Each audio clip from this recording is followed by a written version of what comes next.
تیری زندگی کیا ہے؟ تیری زندگی کیا ہے؟ جو تیرے کھاتے وہ تیرے گاتے ہیں، ورنہ پوری میری مائیں میری بہنیں جو غیرت والے لوگ ہیں وہ کروڑوں میں تجھے لعنت بھیجتے ہیں، اور تو جا کر کے صحابہ کو کہتے ہیں کہ بدر میں جا کر کے اللہ کا بھلا کرے بدر میں 313 نکلے تھے۔ ارے بدر کا پس منظر تجھے معلوم ہے؟ بدر میں 300، باقی صحابہ ڈر گئے۔ میرا رب تجھے ہدایت دے دے یا تیری زبان کو خشک کر دے۔ تو صحابہ کو بزدل کہتا ہے، تو کہتے صحابہ ڈر گئے تھے۔ کس نے لکھا؟ میرے پاس وقت نہیں ہے، کوئی آ جائے میرے ساتھ بٹھاؤ، اگر وہ ہے کوئی ماں کا لال۔ ہم پاپڑے بیچنے والے نہیں ہیں، میں تمہارے یونیورسٹیوں میں پڑھ چکا ہوں، میں یونیورسٹیوں کو دیکھ چکا ہوں۔ یہ ABCD کی یہ ان الفاظ کو چھوڑو، ہمارے ساتھ گفتگو کرو۔ ہمارے سینے اس سے بھرے ہوئے ہیں، اللہ کے فضل و کرم سے ہمارا سینہ اس سے بھرا ہوا ہے۔ یہ 600 صفحات کی کتاب یہ صرف میرے سینے میں نہیں ہے، اس جیسے ہزاروں احادیث بھی میرے سینے میں ہیں۔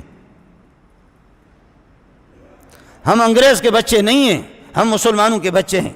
جو ہم سے بن پائے گا والسلطان المسلم، مسلمان بادشاہ اور مسلمان، میرے نبی نے فرمایا المسلم من سلم المسلمون من لسانہ و یدہ، سب سے بڑا مسلمان وہ ہے اس کی زبان سے، اس کی ہاتھ کی اذیتوں سے، تکلیف سے مسلمان محفوظ رہے۔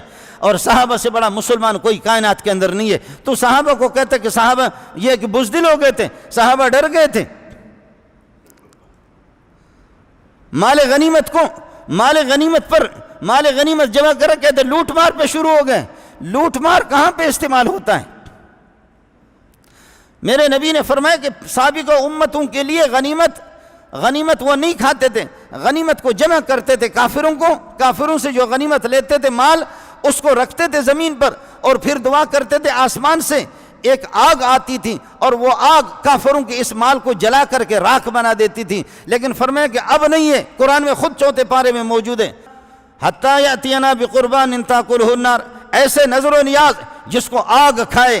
پہلے مال غنیمت کو آگ آسمان سے آتی تھی، کھا جاتی تھی، لیکن فرمایا وَأُحِلَّتْ لِيَ الْغَنَائِمُ، میری امت کے لیے غنیمتیں حلال ہو گئی۔ غنیمت حلال ہے، غنیمت حلال ہے، کافر کا مال حلال ہے۔ اور اس پہ کافر کے مال کو صحابی جمع کر رہا ہے، کہتے لوٹ مار پہ لگے۔ اس انداز میں صحابہ کو کہتے کہ لوٹ مار۔ کیا اسلامی شاعر کے ساتھ تم جو لڑنا چاہ رہے ہو؟ اس طریقہ پر نہیں ہوگا۔ آپ کے توسط سے میں نے، آپ کو یاد ہوگا کہ جس نے کہا کہ شوکت خانم اسپتال قائم کیا، مریضوں کا علاج مفت میں، غریبوں کا علاج مفت میں، ہم نے کہا یہ غریب پرور ہوگا، یہ غریبوں کے ہاتھ تھامنے والا ہوگا، یہ مسکینوں کا ہاتھ تھامنے والا ہوگا۔ اس نے غریبوں کے منہ سے لقمہ چھینا، اس نے غریبوں کے منہ سے لقمہ چھینا، پاکستان کو لے جا کر کے صفر پہ کھڑا کر دیا۔ میں اپنے ان غیرت مند ایجنسیوں سے میری اپیل ہوگی کہ اس قسم کے بدماشوں کو تم لوگ چھوڑتے کیوں ہو؟ اس غیرت مند فوج سے بھی میری اپیل ہے کہ کیا تم میں کوئی خدا کا بندہ ہے یا نہیں ہے؟ تم کس کے گھر پہ پیدا ہو گئے ہو؟ مسلمانوں پہ گھروں پہ پیدا ہو گئے ہو؟ تمہیں صحابہ کی زندگی سے کیا واسطہ؟ اپنی شکل تو دیکھو انگریز کا بچہ۔ اس طرح صحابہ پر تنقید کرنا، اور حرام خور بزدل ہوتا ہے۔ نبی خوبصورت ہوتا ہے، نبی غیرت مند ہوتا ہے، نبی سخی ہوتا ہے۔ نبی میں 3 چیزیں ہوتی ہے، صحابی میں یہ 3 بنیادی چیزیں ہوتی ہیں۔ صحابی سخی ہوتا ہے، صحابی غیرت مند ہوتا ہے، بہادر ہوتا ہے، شجاع ہوتا ہے، صحابی بڑا دلیر ہوتا ہے، سخی بھی ہوتا ہے۔ حضرت مقداد بن الاسود نے کہا یا رسول اللہ، واہ واہ، تیرا اشارہ ہو، صرف اشارہ ہو، دائیں طرف سے ہمیں پاؤ گے، بائیں طرف سے ہمیں پاؤ گے، آگے بھی ہم ہوں گے، پیچھے بھی ہم ہوں گے، خشکی میں بھی لڑیں گے اور خشکی میں بھی لڑیں گے، دریاؤں کے اندر ہمیں اجازت دے دو، دریاؤں میں اللہ کی قسم لڑیں گے۔ آپ سے پہلے آپ نے فرمایا ہم بنی اسرائیل کی طرح نہیں ہیں، اذهب انت وربك فقاتلا انا هاهنا قاعدون۔ والی مدینہ ریاست تو بنا ہوا، والی مدینہ ریاست چرسی نہیں گزرا ہے، مدینہ ریاست کا والی وہ بھنگی نہیں ہے، اس کو کلمہ آتا ہے، ان کے کلمہ بھی نہیں درست، کلمہ بھی ان کا درست نہیں ہے۔ اس قسم کے آئے بھی ہے اور گئے بھی ہے، اتنے مسلمان ہیں، ماں بہنوں کی دعائیں بھی ہے، بد دعائیں بھی ہیں۔ میرا رب تجھے سکھ سے بھی نہیں رکھے گا۔ صحابہ کے ساتھ یہ ہے کہ ٹانگ اڑانے کی کوشش نہ کر، صحابہ پر تان و تشنیع نہ کر، دین پر تان و تشنیع نہ کر۔ تیرا گریبان ہوگا، محمد کا ہاتھ ہوگا قیامت کے دن۔ تم لوگوں کو، تمہیں شرم آنی چاہیے۔ آپ کے توسط سے میری فریاد تو پوری دنیا میں جاتی ہے اللہ کے فضل و کرم سے، آپ کے توسط سے۔ ہم نے ایسی حکومتوں کی حمایت کی ہے، ہم نے فضل الرحمان کی بھی حمایت نہیں کی ہے، ہم نے عبدالغفور حیدری کی بھی حمایت نہیں کی ہے، ہم نے علماء کی حمایت نہیں کی۔ ہم نے کہا کہ جی اسپتال بنایا، غریب نواز ہوگا، تو غریبوں کی چمڑی اتار کر کے تو نے رکھ دیا۔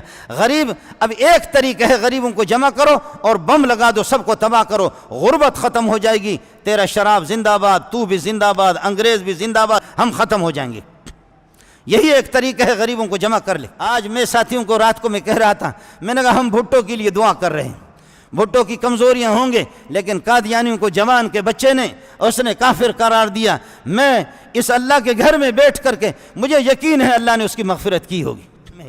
آپ کے توسط سے وزیر اعظم سے میری اپیل ہوگی وزیر اعظم سے، اور فٹ بال چودھری سے میری اپیل ہوگی، شراب کی بوتل تھام لو، پیتے رہو، حرام کھاتے رہو، لیکن شاعر اسلام کے اندر جو ہے نا ہاتھ نہ ڈالو۔ شاعر اسلام میں اس طرح توہین صحابہ کی نہ کرو۔ تو اپنے نسل کو سنبھالے، کوئی کہتا میں تیری بیٹی ہوں، تو کہتا کہ نہیں میری بیٹی نہیں ہے، کوئی ادھر سے نکلتا کہتا میں تیرا ناجائز بیٹا ہوں، تو کہتا کہ میرا بیٹا نہیں۔ ارے تو پہلے اپنے ابا کو معلوم کر لے، اپنی اولاد کو معلوم کر لے، پھر صحابہ میں ہاتھ ڈال۔ پوری دنیا کو تیری بے غیرتی کا پتہ ہے کہ تو کتنا بے غیرت آدمی ہے۔ اس لیے میں اگر اس کو آپ کوئی عدالت میں چیلنج کرے گا تو ہم بھی کہیں گے، اگر صحابہ کو گالی دینے کو اگر عدالت میں کوئی چیلنج نہیں کر سکتا تو ہم بھی اس طریقہ پر تم کو للکاریں گے، تمہاری تعریف نہیں کریں گے۔ آپ کے توسط سے ہمارے وزراء جو ہے نا قابل مذمت ہے، نبی کے صحابہ کے شان میں اس قسم کی گستاخی نہ کر دو۔